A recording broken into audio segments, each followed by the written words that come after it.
Welcome into Patriot Sports. This is Will Dundon here with Seth Coggin. Nick Truschel couldn't make it in tonight. We're going with a little dynamic duo action like back in the day. Lots of stuff to cover. Especially in the college football landscape. Seth, we'll kick it off. We'll just kind of recap the weekend a little bit, and then there's definitely a lot of big news to get into. But let's start it off talking about that big game, Ole Miss, Kentucky. Just what did you see? I think it's funny when we talk about in college football how crazy stuff happens all the time, but every now and then it's kind of sweet. And I don't know if everyone thought this, but I know you, me, and Truschel definitely thought this. When a team stinks, keeps winning, and then finally they get exposed. And for me, that was Kentucky against Ole Miss this past weekend. Yeah, I got two of those games this weekend, definitely both kind of in the state of Mississippi for me. I wouldn't even say Kentucky truly got fully exposed. I don't think Will Levis is very good. I think they do have a pretty decent team. Ole Miss is obviously shown to be pretty good. They really haven't played anyone super, super tough yet. So, until you judge yourself against the true, we know several teams are like really good. You got to put yourself in, when you're in the SEC West, the measuring stick is Bama. So like you got to put yourself against them. So we haven't seen Ole Miss versus anybody like that yet, but look, credit to them. They played pretty good, got a win. Biggest game at Ole Miss this year probably is 11 a.m. kickoff versus Kentucky. Kind of a crazy non-hype like big game, but it was a big game and they won. So credit to them. Yeah, Will Levis is just not that guy. He's just not.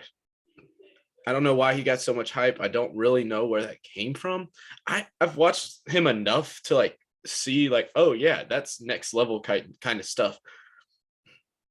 I just don't see it. Well, and the numbers aren't there either. That's what I don't get. The numbers were not there last year for you to think this guy's going to just come out and dominate this year. He threw for 250 one time last year. I think we brought that up multiple times. Like, it just made no sense. Even when you look at, numbers don't lie, and especially in that case, they really don't. Yeah. Well, there was two people we definitely saw in the preseason that in our eyes were way overhyped, and that was Levis and Rattler. Yeah, I have to go back on my Spencer Rattler prediction. He is hot garbage this year. I think he's 115th in QBR, which is just terrible. And I think part of that is the team he's on. But at the same time, he's not elevating. Yeah, a great quarterback can elevate you. Yeah. You see that all over the country. You see it with, let's go back and use the ultimate example. You saw it with Cam Newton at Auburn, because once he left, they weren't any good. He didn't even have a good head coach. Not that I think Shane Beamer's that great of a head coach, but you know what I'm saying. A truly great quarterback, which is what Spencer Rattler was portrayed to be anyway, should be able to elevate the rest of the team and at least get you like respectable. Like their offense doesn't look good at all when you watch it. No, he's very underwhelming. I'm just glad to be validated in a few things. Like sometimes I'm wrong, very wrong. You've had some hot takes that we've had to pull back out from before the season. Yeah. Not hot takes, just you're right on some stuff. No, it's kind of like if it doesn't pertain to the Razorbacks, I have a pretty good eye. I'm pretty objective. But like if Arkansas is involved at all, I'm just blinded by my Razorback glasses, which is just what being a fan is. That's why we love our own team takes, but we're also kind of hampered by them because we're never going to be objective.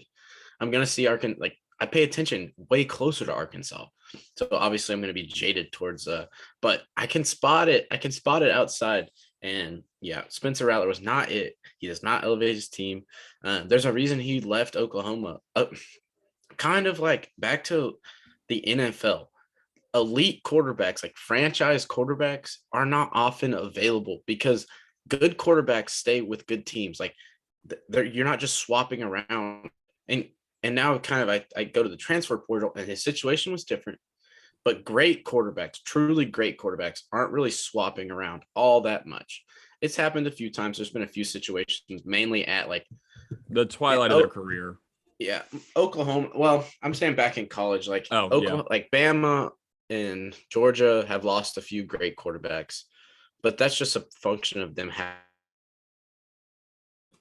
about the roster that Bama had at one point at quarterback, where they truly had 3 starting NFL quarterbacks in one QB room. Right.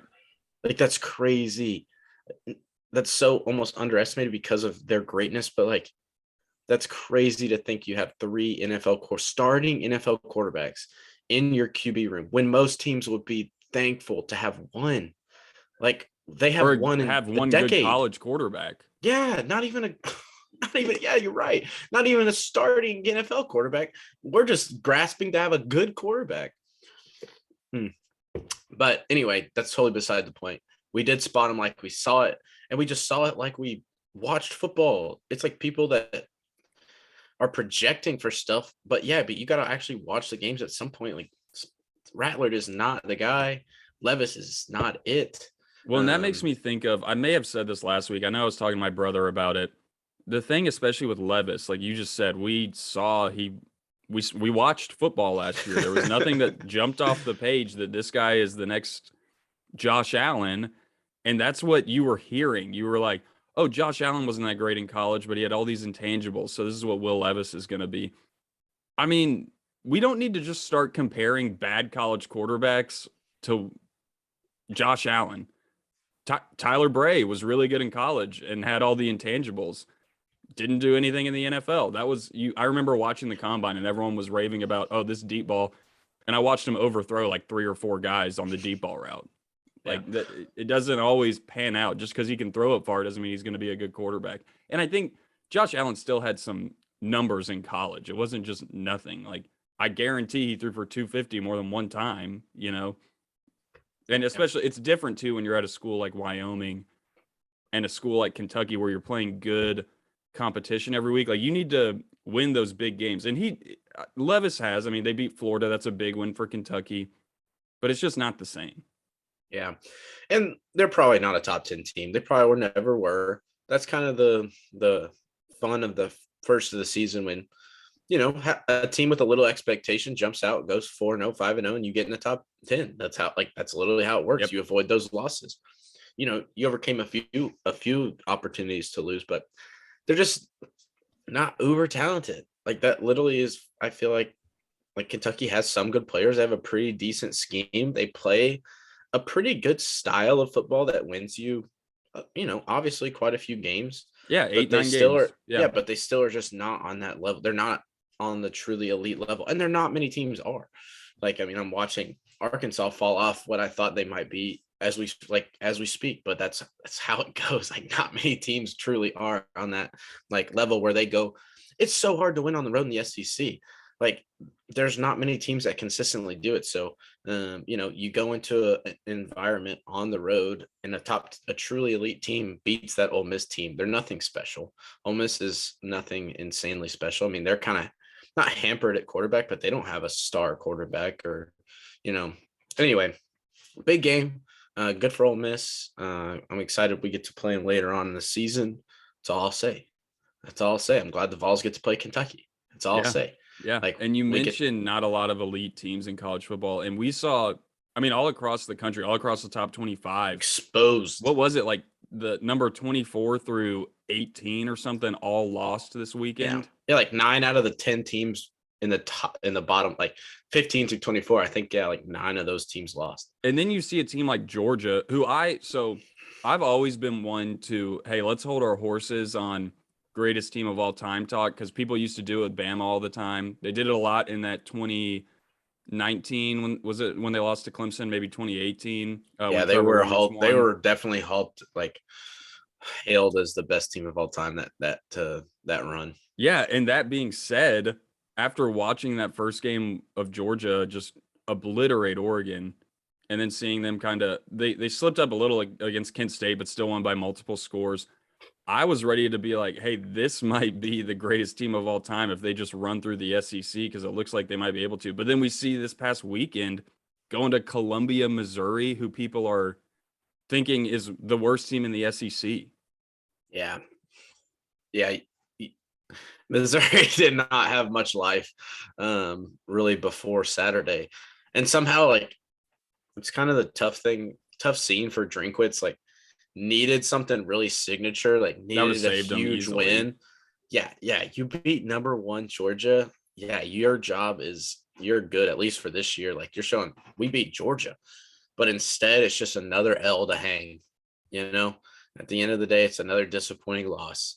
And you even gave the fans hope by competing for so long. Now Georgia made their fair share of mistakes, but they played well. You know, Missouri played well to put themselves in a position. Now Hmm. they couldn't finish, and they really never looked like they were going to finish, if that makes sense.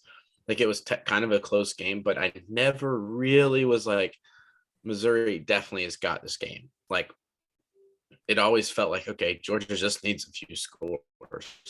Like Missouri's kind of eking out some points here and there, but like when it really needs to get shut down, Georgia's probably going to shut them down. And they did that, and they won a road game in the SEC. So, you know, not pretty, ugly, and it is a little concerning for Georgia, but it's maybe a little, a little breath of fresh air for the rest of the SEC to say, you know what, maybe this season's not a total loss. Like, maybe maybe I it's mean, just you're not a looking at a true team like foregone Tennessee. conclusion. Yeah, you're looking at Tennessee now, and it's like, okay, Tennessee can win that game if Missouri can. Missouri, Yeah, Georgia didn't get in the end zone until the fourth quarter. I mean, that's insane. And that's what you're worried about as a Tennessee fan is your defense. So you're thinking, okay, if Missouri can do it, and I don't even, I can't even compare those two defenses because I haven't watched enough Missouri football to know how their defense is. But still, you're it's thinking if not you're great. Tennessee, It's not great. yeah, that's what I would have to assume. And I'm thinking if you're Tennessee, you're hoping anyway, you're scoring 30 plus points in that game. So it's like, okay, we really got a shot now. If a team like Missouri can keep them out of the end zone almost an entire game. Yeah, yeah, we'll see. I wouldn't really bet against Georgia. Like they still do. Like at the end of the day, I looked out there and they did have better players. Like their Yeah. tight ends are insane. It's unfair. It's it's not unfair. They recruited just like everyone else, but seems not fair where they're getting these players. Like where are all these players? I want some. I want 6, 7 tight ends on my team. That are Like I athletic that that are can that'll jump over dudes. Like I want. Where are these guys? they're We need literally to running find them. backs in just bigger bodies. That's how they move. It's ridiculous. It is ridiculous to watch but you know, hey, they looked a little gettable. We always predicted the Natty hangover, and maybe that could set in soon. I feel like the last two games aren't necessarily pretty. Luckily, they're against Nope. inferior opponents, and that's why scheduling kind of is tough sometimes and does matter a lot. Like Georgia kind of got lucky, not lucky, but that's part of the game. But like they didn't play well these last two games.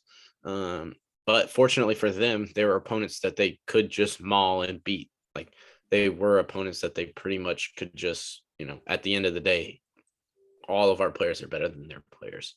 Yeah. So it's tough, when your bad games line up with some of your better opponents. Because see, when you are the superior opponent, Georgia, for the other team to be even in the game, you have to make mistakes. Like you have to play bad. If you are already kind of the team that, is inferior, then like for you, if you play poorly, it's probably caused by the other team. Like it's like, yeah, things didn't go our way today because the other team was better. Like so Georgia having some close calls, some like closer games against seriously inferior opponents means they are playing down. Like we Georgia is what they are. They're defending national champs. They were the number one team in the country, almost undisputed.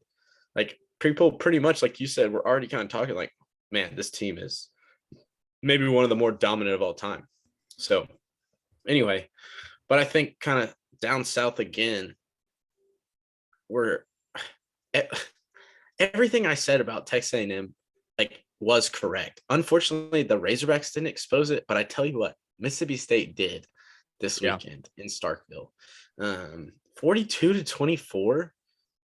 You just you pay Jimbo how much to lose by how much in And you have, Starkville? and we've said it, you have the talent. Like you have all these guys on defense, these athletes, and it's like, I get it. Leach's offense is tough to, draw up against or He whatever, didn't put but up 42 against LSU. mhm. He put up 42 against some other teams they played. Like you got exposed. and your offense can't even keep up at all. I mean, Like you if have a to team scores be, more than 20 points, yeah, you you're have to. done.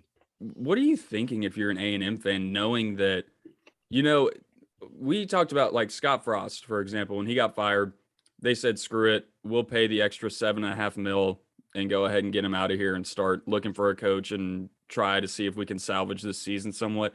You're talking about, I think it's a couple years till that buyout even goes down to 50 million. No. His contract is fully guaranteed through 2031. For 9 more seasons, he's guaranteed at 9.5 mil. It's all fully guaranteed. Dude, I mean, Over 80 million.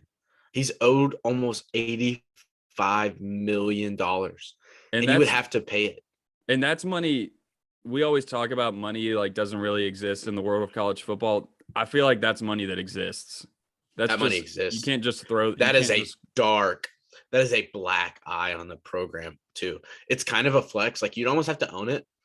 Like I said about them paying players, like, okay, you want to pay all this big money, we'll own it. And what a waste of all that money they paid for the recruiting class, because those guys are gone.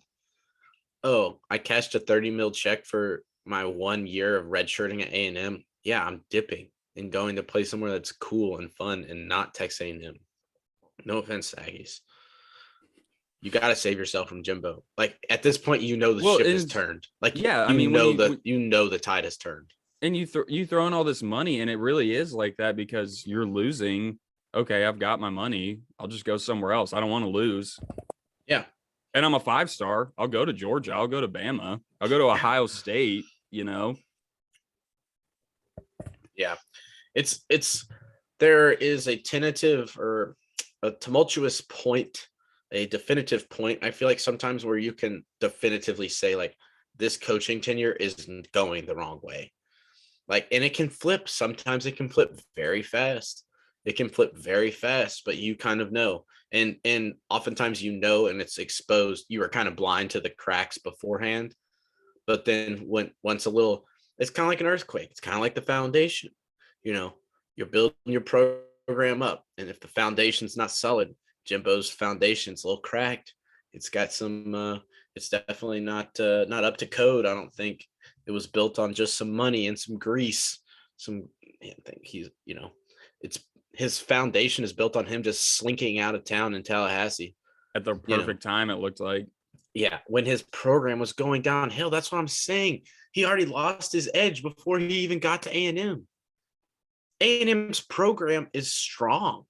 Like you could put in, I really think just about anybody you put in there right now is going to do pretty good. Like they're going to go, their floor right now is about 7-5. Like, because they're a pretty good program. They get good players. They pay a lot of money to be a good program, and they're just still not elite. Like they have everything that would symbolize an elite program, but none of the on-field success. They can't win. And Jimbo's archaic offense, I don't know, maybe he retains control by just giving up control. That'd be the only thing I could say is if I was a fan that I could even be okay with them keeping him next year, is he says, I'm backing off. I'm not calling offense. Like I'm bringing in a guy to totally run my offense, but he's not going to do that. You got to find the best quarterback you can, because that's the only hope he has. You can't pay a guy $10 million to be an offensive guru and then him just give up the reins of the program to a different offensive guy. Like that's not Jimbo. Well, and that's so what I love what you said when you said he lost his edge at Florida State. And what is the worst thing you can do to a guy who looks like he's going downhill and loses edge? Give him guaranteed money, not just guaranteed money. Give him $90 million or whatever it is. He doesn't have to do anything. Yeah. I think it's even funny. They re-upped a year and a half ago. They re-upped. And it was like, we already gave you a $10 million to guarantee. You know what? You're 2 years into it. You had one pretty good year. Yep. 10 more. Like, bring it on. Yeah. It's insane. I think they're in for a rougher season. Like, I think this is just a start. Like, they play Bama on the road next week. Do you think that's going to be pretty? How many losses do they have now? 2. And I mean, we are just a hair away from them having a third loss. I mean, they could have easily lost that game to Arkansas. No, they didn't. They won. But I'm just saying, if they're 2-3 right now and about to go to Bama, it's full on like meltdown mode. That win may have just saved them just a little face for enough time, but it's ugly. It's real bad. And I think they're gonna get no one really. I don't feel like a ton of.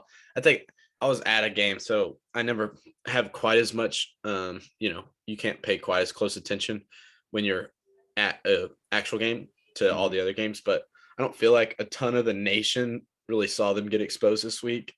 Like it was just kind of like, oh, no offense, but like not a ton of people are typically to Mississippi, just in all honesty.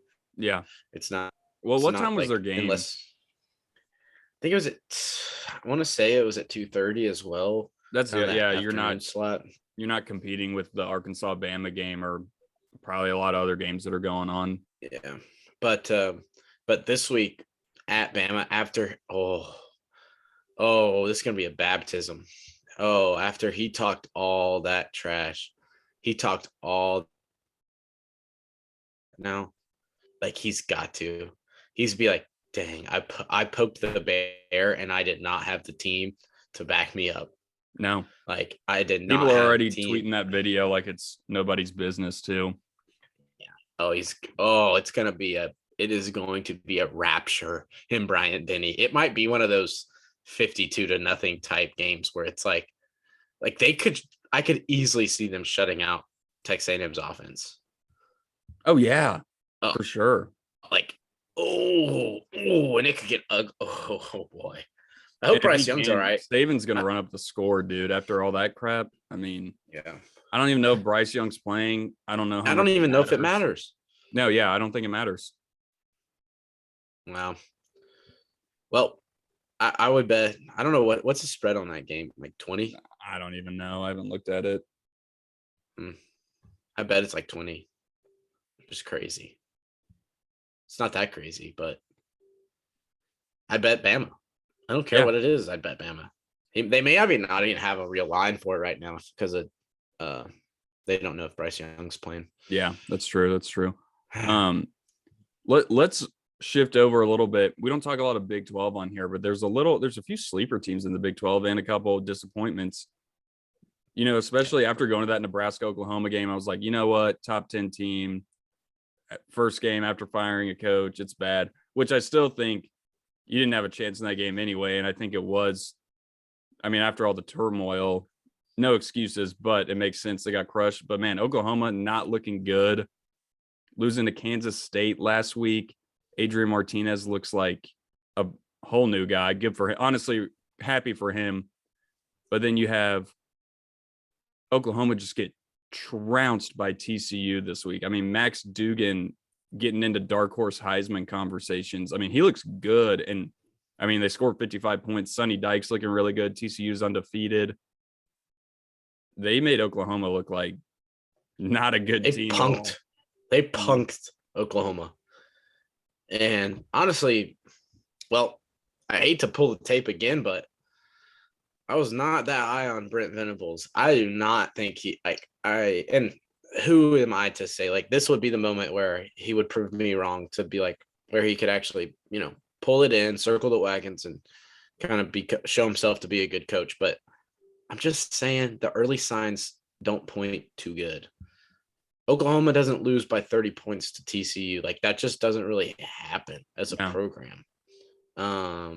So maybe a sign that, like, I don't know, Venables might not be that guy. Well, and you haven't seen it from Oklahoma either, because they had a coaching change. They went to Lincoln Riley, and he just kept the train rolling. Oklahoma hasn't really had a down year. And by down, I mean like 8 wins, like they're 10, 11, 12 win team pretty much year in, year out for the last, I want to say 20 years. So somewhere like 9 wins or above, probably about just every year the last 20 years. Yeah. And so, like, this is foreign to you. And you may have forgotten if you're an Oklahoma fan, but if the train gets off the tracks a little bit, okay, now what's the deal? Are you kind of going to have to rebuild after this year? Are you going to get the offense that you want? Their upcoming schedule is tough. Like Yeah. you say go off the rails, like it could go off the rails where all of a sudden they're like, we've lost 6 in a row. Like, where did that go? Like, what happened? Yeah, And because I so mean, it's you play Texas this week, and I'm assuming I don't know the extent of Gabriel's injury. I think he's out. yeah, Uh, Texas favored. yeah, I mean, that doesn't really matter in that rivalry, but you know, and that's the Texas other is thing. favored by a You have a touchdown. big rivalry game coming up, very losable. You're Oh, you're what 3-3 at that point. yeah, and then you That's not got a good place to Baylor. be. You got Baylor. I think you got like Iowa State in there. You got Who's Oklahoma State at the end. They're gonna. I mean, Oklahoma State and they can Baylor are play gonna beat Kansas State in Oklahoma. there too.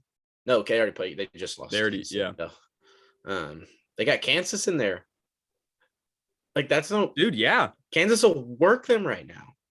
Has a good offense. Like Kansas plays a good brand of football right now. That's like And I would put 2 definite losses in Baylor and Oklahoma State, and then 2 more like somewhat likely to probable losses. You're talking about yeah, 4 more, 5-7 season potentially. yeah. First year under Venables, you're not happy because No, that's not good. they're another team. Because They have talent. well, yeah, that's what I'm saying. Like it's not like there's 2 different types of coaching changes. There's one where like you came in because the coach got fired because his team was terrible. So you're coming in too. But there's another one where it's like our coach was really successful, so he left. And now like here's the program where it was.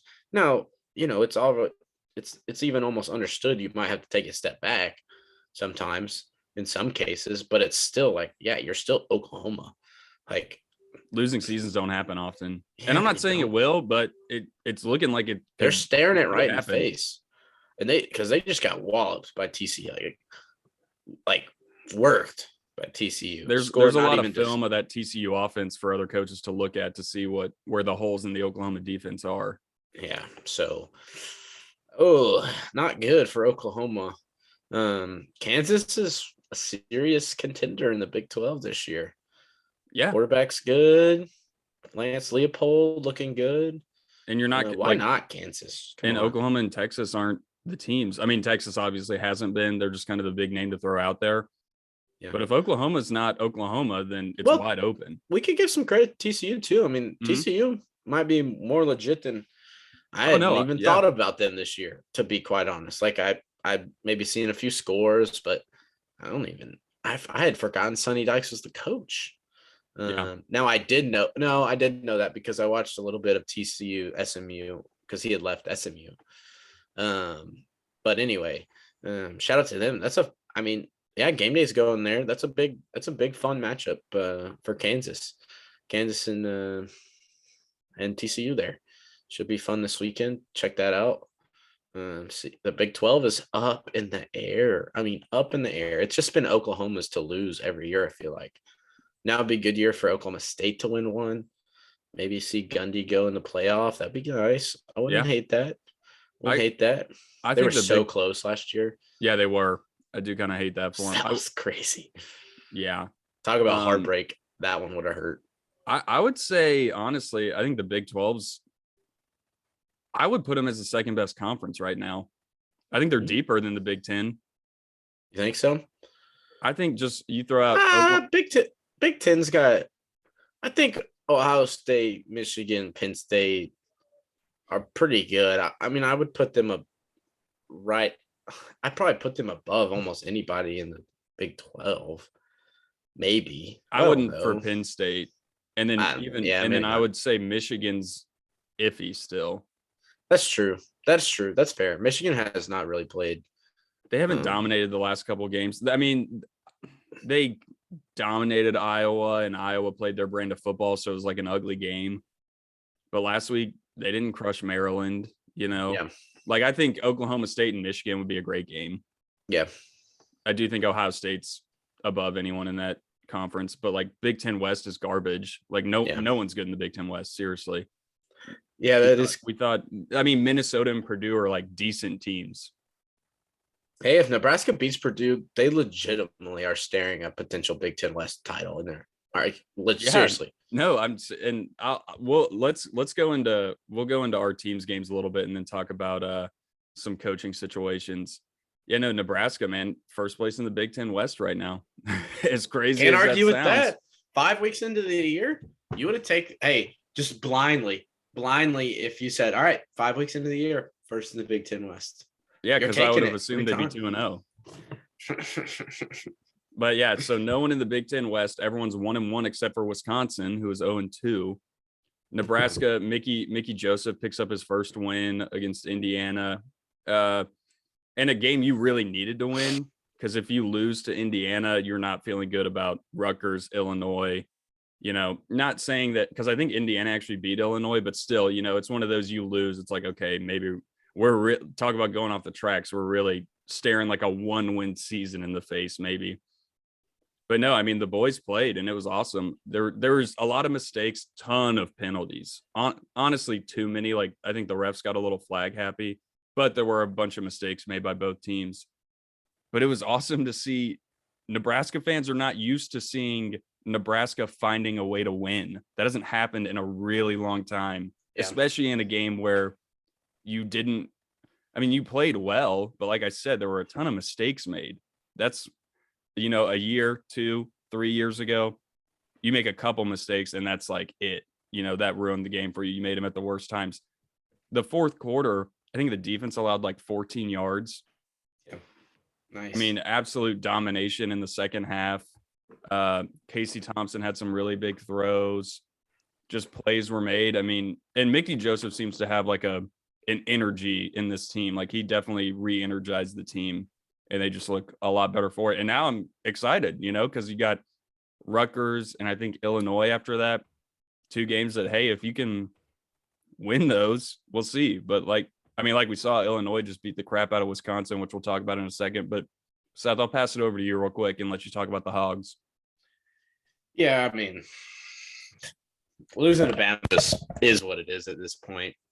I think Vol fans can really relate to that as well. I don't think the Vols have gotten one over since Saban was the coach either, to be honest. So just a long period, like 2/3, and most of my cognizant life have just been haunted by Nick Saban on the Alabama side.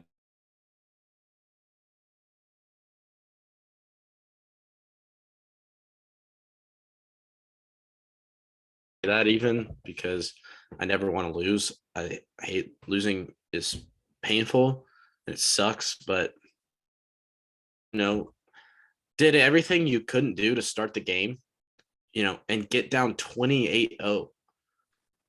To get down, like, you're taking yourself out of the ball game against Bama, and that's the crazier part. They almost came back. There was a minute in that game I truly believed, and I wasn't crazy. I was one of 75,000 people that believed we were about to win that game. Like, it flipped. It totally flipped the script. Like, so as bad as the game started, the middle, like, last 2 minutes of the first half and their whole third quarter were magical. Were like perfect. So down 28-0 early on in the game, and that's like insurmountable against Bama, right? Like, no way they allow a comeback like that. Well, you score one before half. You score first in the second half, and then you go ahead and get an onside kick.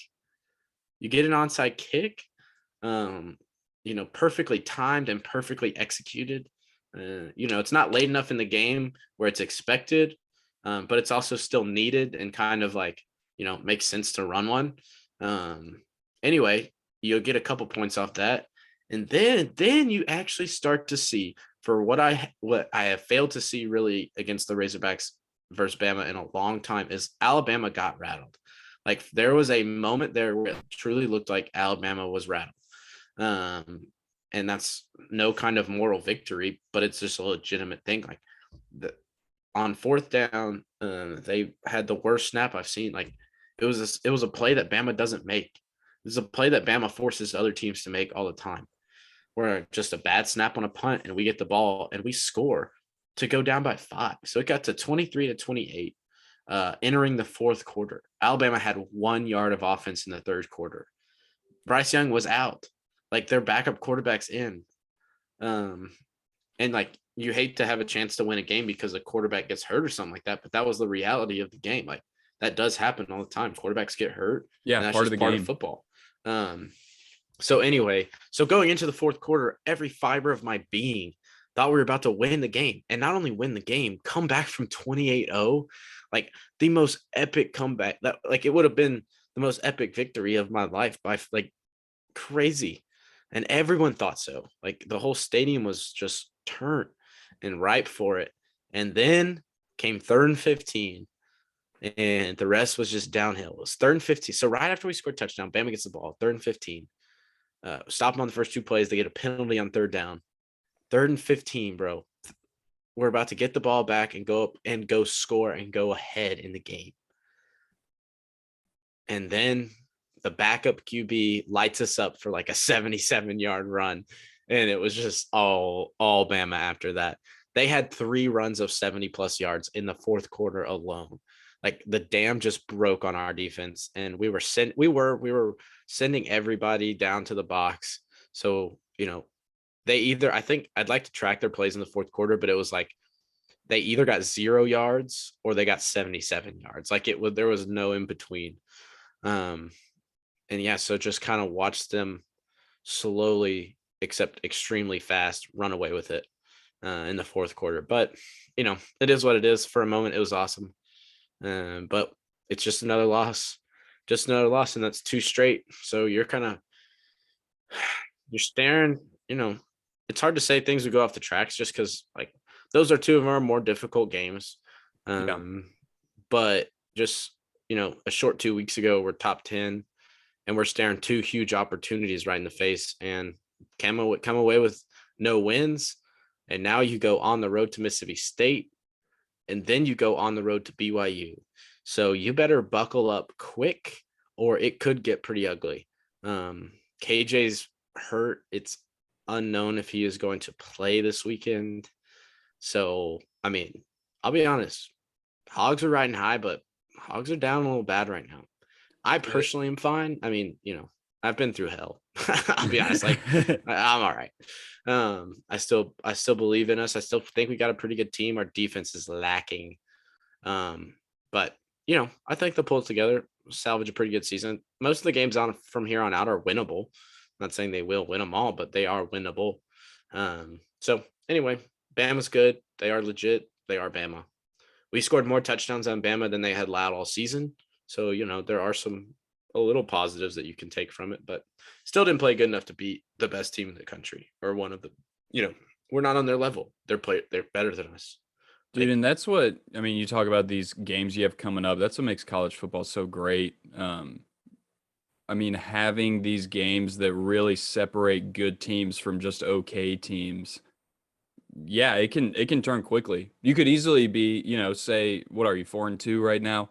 You could easily be 5-1 if, the doink doesn't happen. You're still feeling pretty good. Yeah. Going into Mississippi State, BYU. And even so, you're still worried, those are potential losses, but it's like, okay, you did lose that A&M game. You're 4-2. You could lose these next 2 games, be 4-4. Like it's whatever happens is just, there's 3 or 4 different scenarios where the season looks completely different. Yeah. Depending on what happens. Yeah. So good thing is we get to control a little bit. Tough thing is it is on the road against good teams, but we're still a good team. Like I wouldn't discard Arkansas as a bad team because we lost to Bama. Like, I wouldn't say they're a great team. They're not an elite team, but they're still not far off. Like they did, they didn't just get totally steamrolled versus Bama. It was nice to see some fight.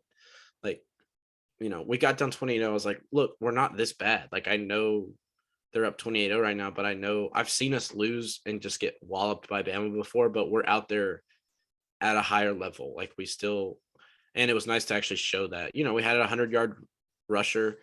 Not many people rush for 100 yards against Bama, like singular, like running back. Right. So like there's some good. Well, you showed you can play with them, Yeah. So there's no reason to be down the rest of the season because do y'all play Georgia? Mm-mm. I mean, every other game is winnable. That's literally the thing is every other game. And it kind of sucks because Mississippi State is probably one of the better ones left. It kind of sucks that they're on the road right after this. Like it'd be nice to maybe have a bye week, just kind of regroup, but you can't. And that's the SEC West. And that's kind of the beauty of it. And that's what you got to embrace, because if you don't, you will get walloped. And I think like a guy like Brian Harsin seeing that, dude, like if you do not come, like you have no time to reset if you can't do it immediately, because that next opponent's coming in and they will beat you. Like if you're not on your A game any week, Bama and Georgia are the only teams that can maybe win with their B games. Honestly, yeah, most like Georgia won with a D game the other day versus Missouri. Like literally bad, but it still passed. They still won because they are Georgia. Arkansas can't bring a C game or a D game and try to win the SEC. Like you got to be bringing the A game, and you just got to, whoever it is, you got another test. Vol's got a big test coming up. Hog's got a big test, road tests, but against good teams. That's what separates you. So that's what, still have a chance to finish pretty high in the West. Like, I think everyone's going to have a couple losses besides probably Bama. So, we'll get our shots. We'll get our chances to play some other teams. So I'd like to play Ole Miss. I think we'll have pretty good success versus them. I think we're set up to match up pretty well versus them. I mean, if KJ goes, I still like our chances versus Mississippi State. I think our offense should put up some good numbers. They will roast us. Like Will Rogers is definitely about to toast us, but who knows? Maybe we'll knock him out too. You never know.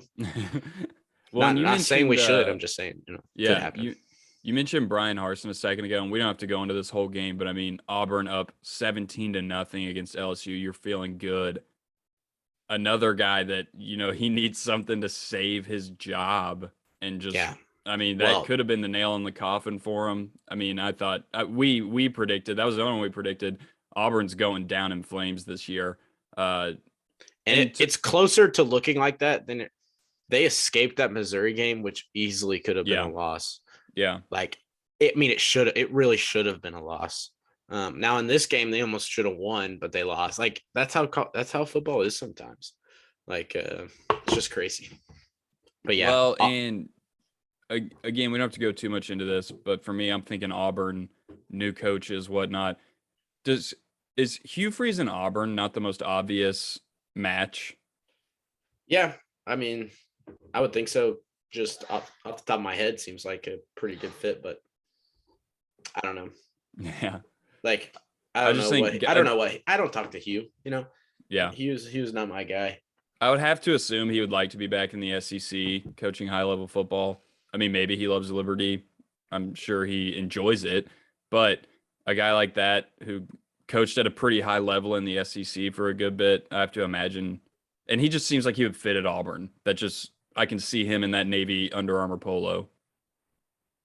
Yeah, I think he should bring the sweater vest if he goes to Auburn. Oh, maybe. Like, I didn't really like Gus Malzahn, because of some things unspoken that he did to the Arkansas football franchise. But I liked the sweater vest look. I think the Auburn coach should wear a sweater vest. It's kind of like endearing to the fan base, I feel like, for some reason. I don't hate that. I like it. I think navy blue and orange, it's kind of like Bears. It makes me think I think of a Bears coach, Chicago Bears coach should always be wearing a sweater vest, right? Because I feel like that's like iconic Ditka look maybe. I just associate it with the Chicago Bears. And I think the colors got my brain all messed up to think that it looks good at Auburn. Yeah, somehow they work. Yeah, somehow it does Navy work. blue and orange. Great sweater combo. Yep. But not a great football team this year. Let's talk a little bit before we get into some Titans talk. I mean, big firing that I didn't see coming in Wisconsin with Paul Chryst, and people were already comparing it to, he had a pretty identical record to Bo Pelini when Nebraska fired him. However, Chryst, you're talking about a guy who, I mean, won an Orange Bowl. I think he had a 7-win season mixed in there somewhere. But forget 9 and 10 win seasons. The guy had a 13-win season one year. Like, that's never safe, man. Yeah, that's dangerous. Safe. And you're talking about, people love to say, I mean, look at what happened in Nebraska after they fired a guy like Bo. I mean, you just went down in flames for years and years, and you're still trying to figure it out. But I mean, a guy like Chryst, and I thought Wisconsin at a program like Wisconsin was just, you're kind of content with 9, 10 win seasons. Yeah. And I know he's doing bad this year, but it's like, I mean, Well, he's what they finished succeeded. kind of last year, I mean, What I did they truly, finish? yeah, I truly don't know. Like, I mean, I don't even I assume know. they finished 9-3 because that's like what I assume they finish every year, I mean, yeah, let me if not see. 10-2. Wisconsin 2021 football. I don't know. They won the Vegas Bowl against Arizona State, it looks like. Well, both those coaches got fired, so They went bad 9 and deal. 4 last year. There you go. That's what I'm saying. 6 and 3 in the Big Ten, Yeah. Obviously, I think there may have been a little more goings on in the program than we're privy to at this point. It sounds like things weren't as rosy, maybe as you might think. But he definitely had plenty of success. I wouldn't have thought about firing him. I'm not that close to Wisconsin football. Like, I didn't know that this was upcoming. But they have. I mean, you can't. They've Well, had here's some my really bad losses, like really bad signs of worse things to yeah, come too.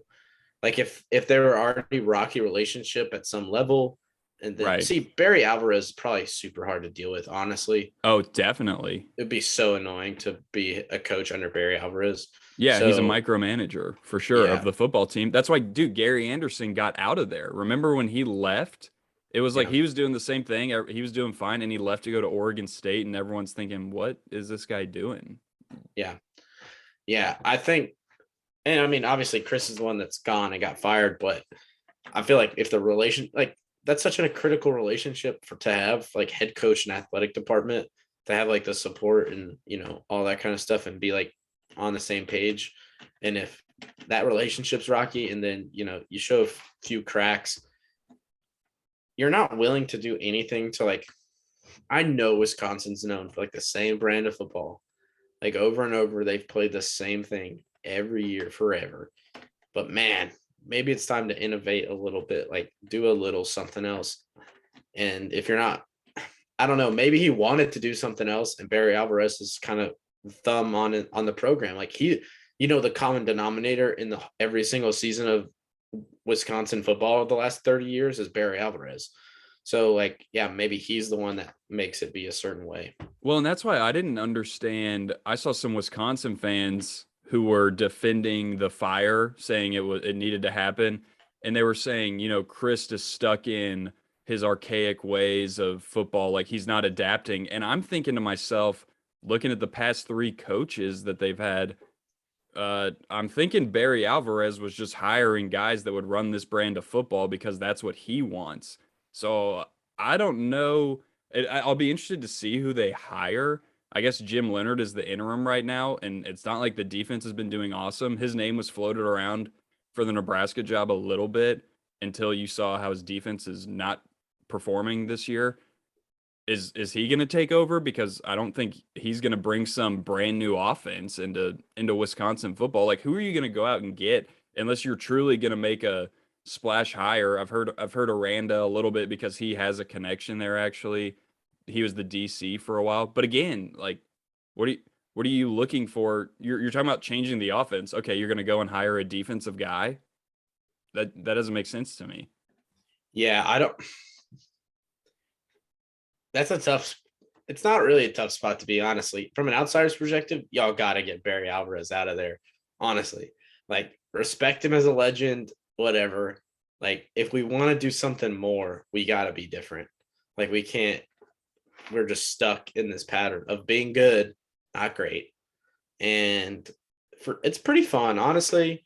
Like, I don't want to get too hung up because that's pretty awesome. Like, 9 to 10 wins, maybe a Rose Bowl every now and then, Dude, a Big Ten. 13 wins. Like, Like, I that's don't pretty care if it fun. happened one time, like 13 in the midst of 7 years, and the rest are 9 and 10 win, maybe an 11 win in there. That's pretty Yeah, good. something must have been a little deeper than just the on-field stuff, in my opinion, to get it. But I think that probably what causing the downhill in like actual play too, Right. because I mean they are looking real bad, and like really bad. So I don't know, a lot of factors at play, but just the thing, man. You never save. Well, and I think you're in trouble because Braylon Allen, the star running back at Wisconsin, tweeted out, if you wanted Chris fired, you're not for this team. So you already have players that are not happy with this decision. Okay, what if Braylon Allen transfers? You're by far your best player on the team. You know, whoever comes in there next is not going to have a full cupboard to work with. You know, the cupboard's probably going to look pretty bare. You're going to have a lot of guys transferring, in my opinion. Yeah. Yeah, definitely. I mean, that's just kind of the case anytime, which is something to Yeah. consider in football these days more so than honestly before. Like, we got to make a hire, but you can't fully consider it because it's so tough. That's why athletic director, that is such a key. Like, I think that's that is when the noticeable shift in Razorback athletics happened, when when a strong, good athletic director came in to make make the good decisions. And like you've seen it in every sport has improved. And really the main two sports, football and basketball, he's made those hires, which directly impacted the trajectory of those programs. Um, and so when your AD is Barry Alvarez, who is stuck in 1992, quite like literally talk about a sweater vest. That's Barry Alvarez right there. Um, anyway, I don't know what's going on in Wisconsin. Like, I liked Paul Christ, honestly, but I also have no like reason where he absolutely should have stayed.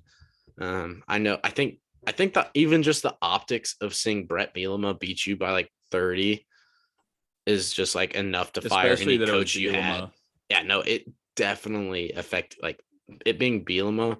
And we kind of talked about it before the show, but if 2010 Seth and Will were sitting on the couch and they saw that Brett Bielema just beat Wisconsin by 30 as Illinois' head coach, you just would have thought the universe went to some warped portal, and that you were in a crazy parallel universe. But nope, that's just college football, baby.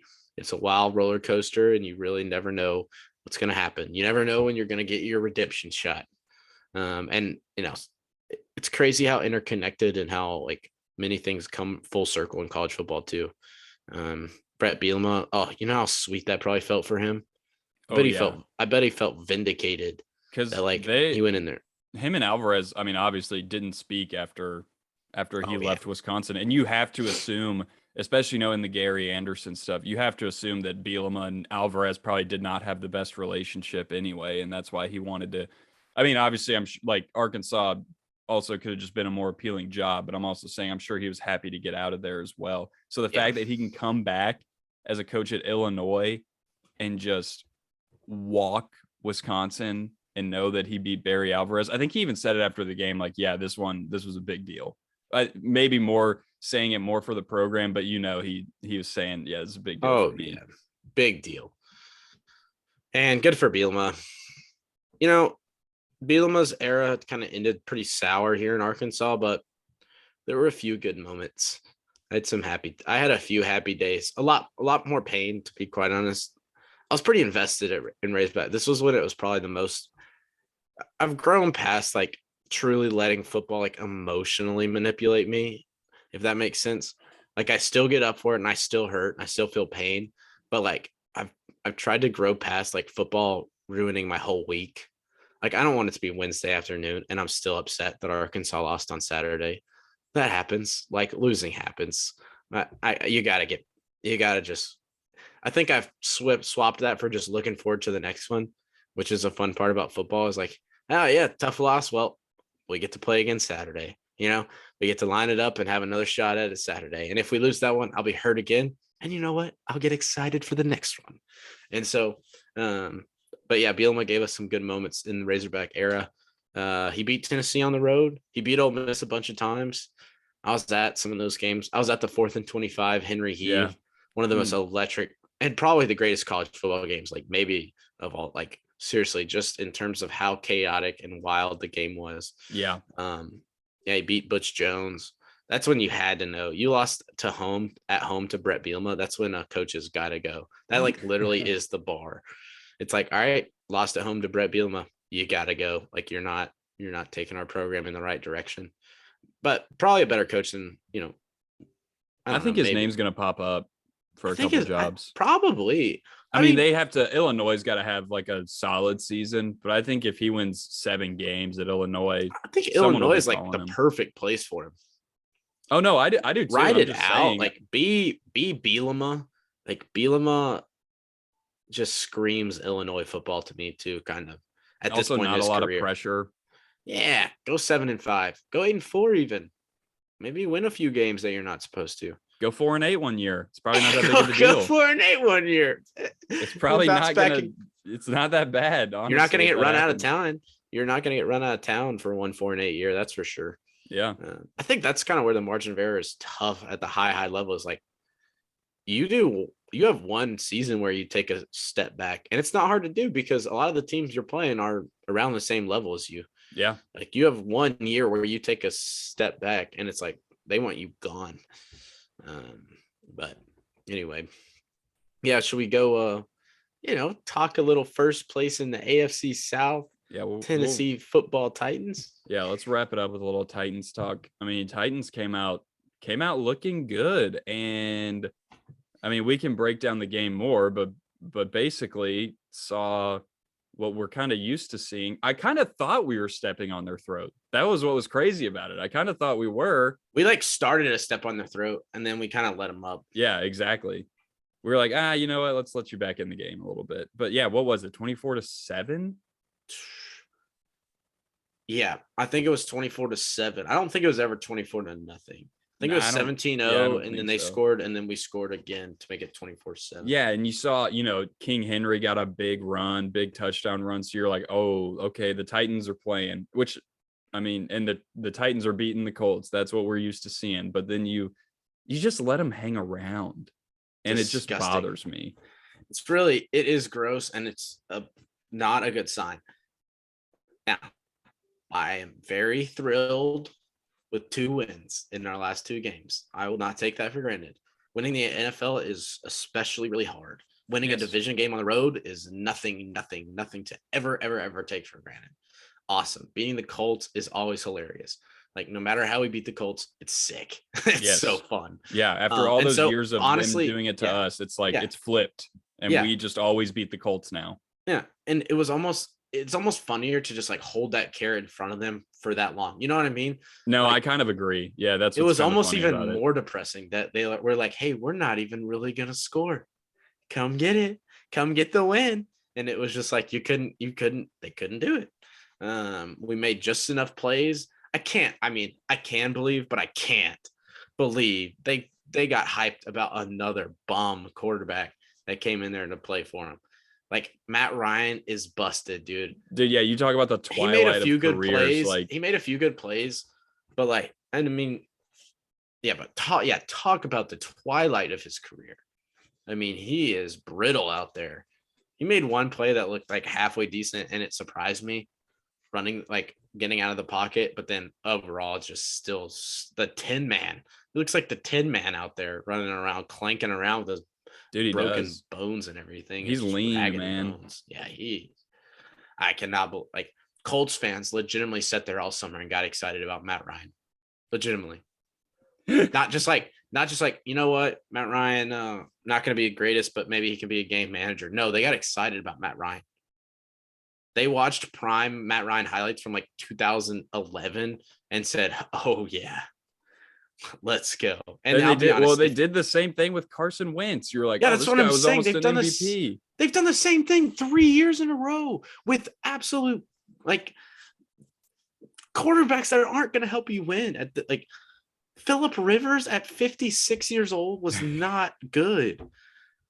And you're doing the same thing with Matt Ryan. And Matt Ryan probably wasn't even quite as good at the height of his career than Phillip Rivers. Matt Ryan is like a combination of the two ideas that Colts fans had about the last 2 quarterbacks. Like, he's Phillip Rivers in the fact that he was once great and is old now. And then he's also Carson Wentz in the fact that, yeah, he was an MVP. Or did Carson Wentz No, he did not. But No, he had was one kind of year up where there. he was like in the running for MVP. So you're looking at those highlights and thinking, oh yeah, same thing. Like they did it twice. They did it. They did two of the things they did with the last two quarterbacks with Matt Ryan and said, hey, here's a guy who was once good. He was once an MVP, but he's old now. But oh, that doesn't matter. Like look at these. Yeah, like you said, look at these highlights from 2011. He's going to do that when Yeah. he obviously didn't prove that the last year or whatever. No. It's like you're broken by Tom Brady disease, where it's like, oh yeah, quarterback is still just as good at 45. Yep, that's how it works. When that's not how it works at all. Tom Brady's the only one to do that ever. He's the oldest quarterback ever, and you're like trying to compare him. Like my Ryan, just body doesn't work the same as it once did. It's just brittle. He's just. Yeah. It looks like he isn't. Obviously, he's still really healthy and athletic and in good shape to the average person, but like in football standards, he's like a grandpa. Like he literally is moving around out there like with a cane and a walker. Well, he's serviceable, but it's like you said, Colts fans sat around all offseason thinking, man, we really got a shot this year. No. Yeah, we got Matt Ryan. Like we said at the top of the show, is Matt Ryan elevating your team at this point? No. He's a serviceable NFL quarterback. Yes, I'll give you that.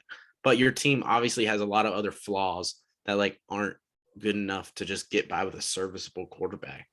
So, yeah, just go take your turf and go lose it. Go burn it. Dude, that's a serious issue. Your bum turf that is injuring players game after game after game in injury after injury.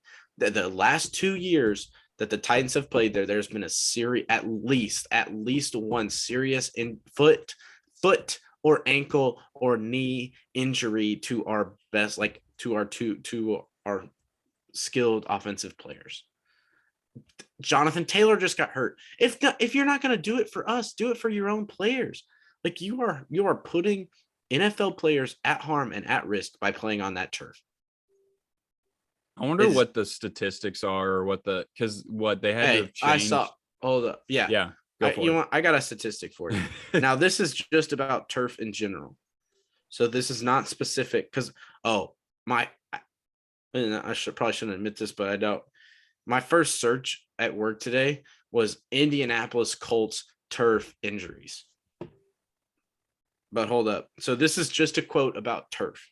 This is from the NFL Players Association leader. And I don't have his name on here, but just shout out to him. Yeah, credit the NFLPA.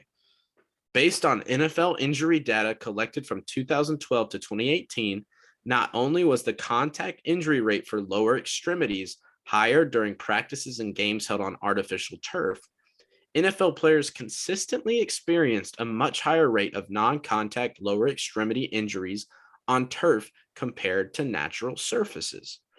Specifically, players have a 28% higher rate of non-contact lower extremity injuries when playing on artificial turf.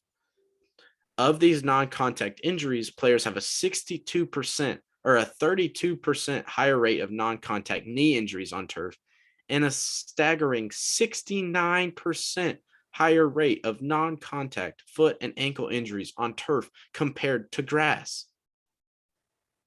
Are you kidding me? How are we letting this happen? I think too, this may be a hot take or it may just not be true at all.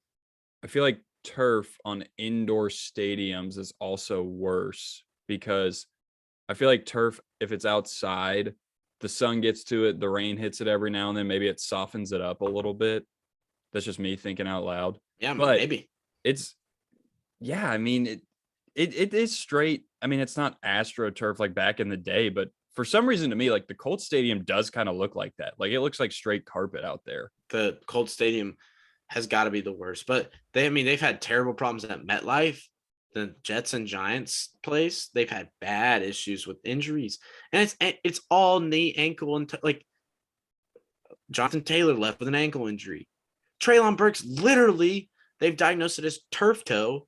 Quite literally, it happened in the turf. Like what? Why are we even letting we're putting players at risk by putting them out there on this turf. We need to play our games on real grass as God intended. No, I agree Football, with that. real And I just grass. like how grass looks better, but also, I yeah, want I it to be get dead in the winter. I want yeah, to play. I like when Lambeau is brown. yeah. Like I love that. Well, and you talk about, people talk about indoor stadiums and stuff. You can grow grass in those indoor stadiums Yeah, we and you have can the keep it. technology. You have people that are working on it. Like you have people that their job, their career is taking care of a football field. You can grow some grass and water it every now and then. Give it a little Yeah. sunlight. Like I it's tell going to you work what, out. Indianapolis, I'll make an offer. I will pledge my services to craft your lawn. I will take care of your grass. We're gonna put real grass in, whatever kind you want. I don't really know what kind they typically use for football fields, but we'll figure it out, and I'll maintain it. All I ask is, I actually don't know my demands yet. I won't really have demands. I'll almost do it for free just so I can lessen the injury of my players on your field. It's embarrassing what you're doing to these players. You're putting them out there on less than equal surfaces. I thought we cared about player safety in this league. I thought we cared about player safety, but I guess not. We let the Colts exist. Dude, grass is just so beautiful too. Grass is A so grass pretty. football field. It's how it's supposed to be. It's not like turf is artificial. It's You know cheap. what I That's why you do it. You do you it know so what you don't I have to take hate? as much care of it. And over time, it's cheaper. Yeah. Not as Yeah, much labor. that's true, but it's just not the same. There are some things we should care about a little bit. Yeah. No, I Razorback agree. Stadium has gone back and forth several times. And when we went back to real grass, it's made a world of difference. Because it's like I literally see it in the same stadium. So I can tell side by side what is better. And it is grass. No, and that's what I mean. Going to Nebraska all these years and going to Tennessee all these years, I love Tennessee having the grass field.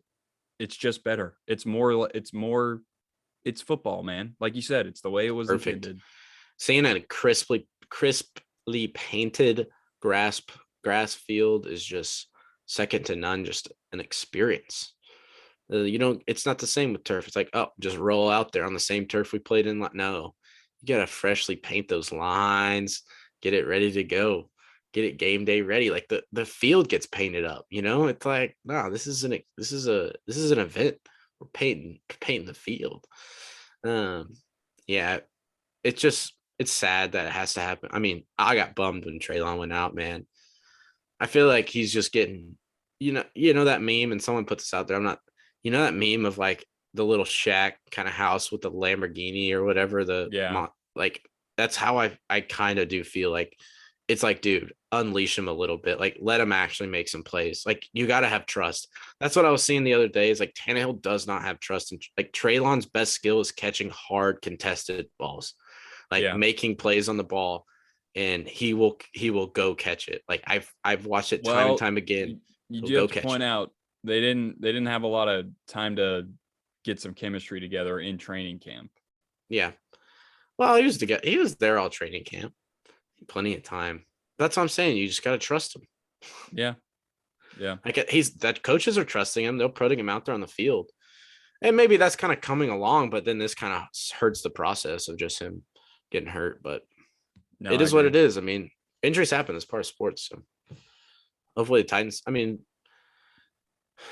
Titans will be okay in his absence. He definitely he helps them. Like he does present Yeah. some kind of playmaking ability. So Robert Woods is looking pretty good. The offense just looks so like good at times and then so bad at others. There's like no in between. It's either we're like we have several drives a game where we look great, and then several drives a game where we can't even get a first down. So I'm gonna beat a dead horse and go with the narrative of our offensive coordinator, old Todd Downing. oh, Todd, I think you're right there because he's gotten a little break, but I kind of made a little remark out there on Twitter today Yep. of Saw just that. like, hey, like I'm happy too that we got some wins, but let's not really forget where our areas are lacking. Like I'm I'm not blind. I'm not blind to the fact that we've scored like 7 second half points like this season. I think that's right. Is that true? Yeah, I think you're right. We have scored 7 points in the second half. That's 8 quarters now. That's 8 quarters where we've only Which scored to me 7 is like, points. okay, defense is adjusting, and then you're not doing anything to combat that. No, I think it's a sign of like, and that's maybe where kind of his just disconnect is. Like, it looks like he does have a pretty good scheme. Like, it obviously does work, but he just cannot make Yeah, you adjustments. can't adjust. No. And so, like, and other people are. That's like the whole NFL is just adjusting to your opponent in game. Like, you have to adjust in. And yeah, we held on to win these last 2 games, but it will not happen. Like, it will not keep happening where we can just hold, we can not score in the second half and win. Like, No. thankfully, we've gotten fortunate, and maybe it could even happen next week because Washington's bad. And maybe you could, get up 3 touchdowns versus them and just hold on for your horses. But yeah, we need to, I mean, don't let up the pressure on Todd Downing. Just because we've won, we can be so much better. So I'm not even letting, I'm ready to let him go. I'd let him go right now, just as easily as I would have 2 weeks ago, Yeah, because I no, I think we agree. can do better. Like, I think our offense can be better. And it's honestly atrocious. Like, our offense is atrocious in the second half, which is when we used to be good. You used to wear down teams with Derrick Henry. That's theoretically when you're supposed to be better if you're this ground and pound Derrick Henry led offense. And he had a good game Saturday. Like, he had a good game Sunday. But in the second half, effectively shut out. Like, he just, like, that's when you're supposed to have the advantages. And it's, man, like, I'm really pumped that we're 2-2. We're literally done exactly what we needed to do to get back in position. And there is now 13 more weeks to decide kind of how the season's going to go. I yeah, I actually feel I'm feeling pretty good about a South Division title. I don't know if I said that last week. I knew I It's hard said not I to. was like, I don't think we're gonna be that good, but I seriously think 8 and 9 might win this division. Yeah. Yeah, I think we've put ourselves exactly where we need to be to win this division. We're 1-0 on the road in the division, and we're 500 in division record, and stay at 500 or above. We're most likely going to win the division. It'd be hard to think we don't win the division at 500 or above 500. If Yeah, we because go, because we got to play 17, right? yeah. So we can't quite. If we go 9-8, 9-8 wins the division. I gotta think so. Yeah, because We'll see. even like watching the Jags this week, they lost, right?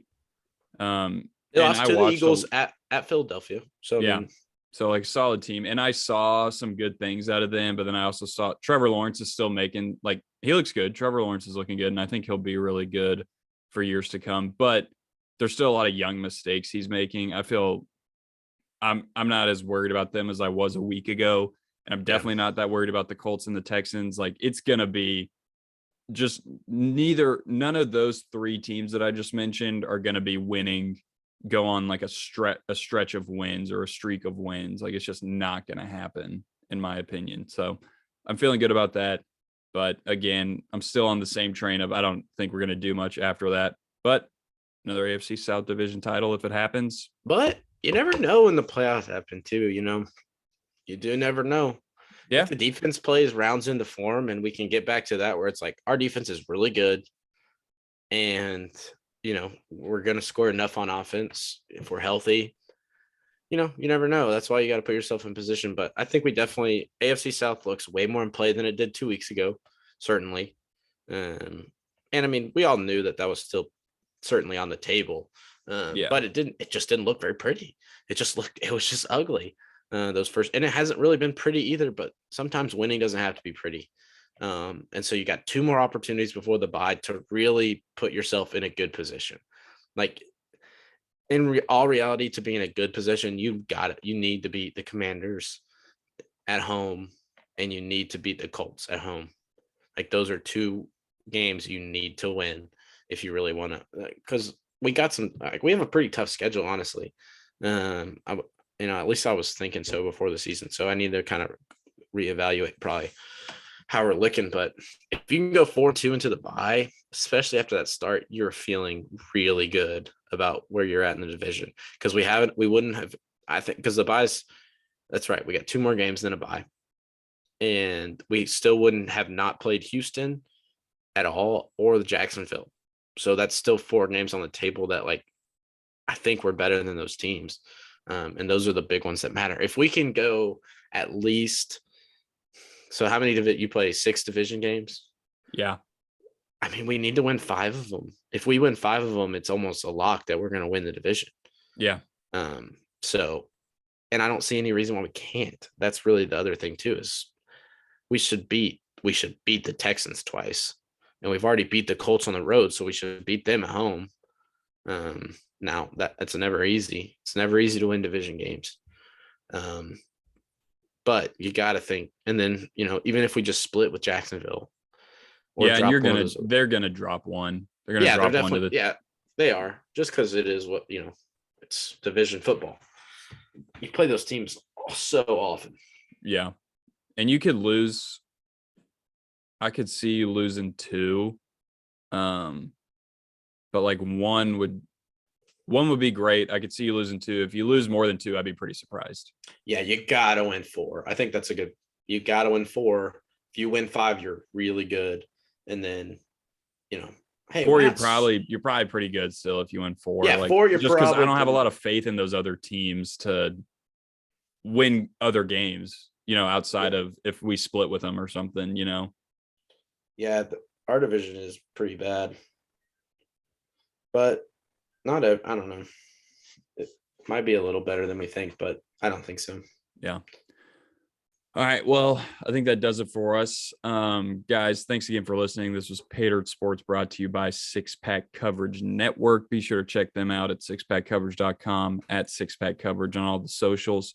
Check us out. paydirtsports.blog is the website, at paydirt_sports on Twitter, at paydirtsports on Instagram.